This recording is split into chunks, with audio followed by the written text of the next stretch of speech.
ದಿನಾಂಕ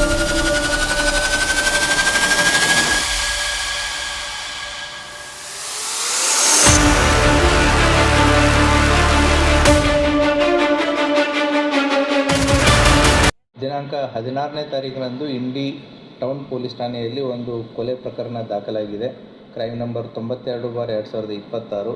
ಇದರಲ್ಲಿ ನಿಖಿತಾ ಅಂಜುಟಿಗೆ ಅನ್ನೋರು ಒಂದು ಕಂಪ್ಲೇಂಟನ್ನು ಕೊಟ್ಟಿದ್ದಾರೆ. ಅವರ ತಂದೆಯನ್ನು ಅವರ ಅಕ್ಕಳಾದಂತಹ ಪ್ರಿಯಾಂಕಾ ಮಸಳಿ ಮತ್ತು ಆಕೆಯ ಗೆಳೆಯರಾದಂತಹ ಸಂತೋಷ್ ಗಣಪತಿ ಸಿಂಧೆ ಮತ್ತು ಗುರುರಾಜ್ ಬಿರಾದರ್ ಅನ್ನೋರು ಸೇರಿಬಿಟ್ಟು ಅವರ ತಂದೆಯನ್ನು ಸಿದ್ದಪ್ಪ ಅಂಜುಟಿಗೆ ಅವರನ್ನು 62 ವರ್ಷ ನಿವೃತ್ತ ಶಿಕ್ಷಕರು ಇವರನ್ನು ಕೊಲೆ ಮಾಡಿದ್ದಾರೆ ಅಂತಂತೇಳಿ ಪ್ರಕರಣವನ್ನು ದಾಖಲಿಸಿಕೊಂಡು ತನಿಖೆಯನ್ನು ಕೈಗೊಂಡಾಗ ಕಂಡು ಬಂದಿದ್ದೇನು ಅಂತಂದರೆ, ಮೃತರಾದಂತಹ ಸಿದ್ದಪ್ಪ ಅಂಜುಟಿಗೆ 62 ವರ್ಷ, ಅವರು ಈಗಾಗಲೇ ನಿವೃತ್ತಿಯನ್ನು ಹೊಂದಿದ್ದಾರೆ. ಇವರದೇ ಆದಂಥ ಒಂದು ಆಸ್ತಿ ಮತ್ತು ನಿವೃತ್ತಿ ಪಿಂಚಣಿ ಇವೆಲ್ಲ ಸೌಲಭ್ಯಗಳಿದ್ದಾವೆ.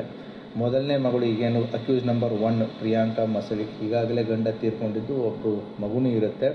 ಈಗ ತಂದೆಯ ಜೊತೆಗೇ ಇರ್ತಾರೆ. ಇವರ ಮತ್ತು ತಂದೆಯ ಮಧ್ಯೆ ಹಲವಾರು ಬಾರಿ ಕಿತ್ತಾಟ ಮತ್ತು ಸಮಸ್ಯೆಗಳು ಉಂಟಾಗಿರ್ತವೆ. ಯಾಕಂತಂದರೆ ಬರುವಂಥ ಆಸ್ತಿ ಆಗಿರ್ಬೋದು ಮತ್ತು ಬರುವಂಥ ನಿವೃತ್ತಿ ಪಿಂಚಣಿಯಲ್ಲಿ ಇವರೇನು ದುಡ್ಡು ಕೊಡ್ತಾ ಇಲ್ಲ ಅಂತಂತೇಳಿ. ಆ ಹಿನ್ನೆಲೆಯಲ್ಲಿ ದಿನಾಂಕ 15 ಮತ್ತು 16ರ ರಾತ್ರಿ ಇವ್ರಿಗೆ ಗೆಳೆಯರಾದಂತಹ ಸಂತೋಷು ಮತ್ತು ಗುರುರಾಜ್ ಇವರನ್ನು ಕರೆಸ್ಕೊಂಡು ಮನೆಯಲ್ಲಿ ಅವ್ರು ಮಲಗಿದಾಗ ದಿಂಬಿನಿಂದ ಅವರ ಉಸಿರುಗಟ್ಟು ಅವರನ್ನು ಕೊಲೆ ಮಾಡಿ ಮತ್ತು ಅಲ್ಲೇ ಇದ್ದಂತಹ ಖಾರ ಕುಟ್ಟುವಂಥ ಕಲ್ಲಿನಿಂದ ಅವರ ತಲೆಗೆ ಜಜ್ಜಿ ಕೊಲೆ ಮಾಡಿರ್ತಾರೆ.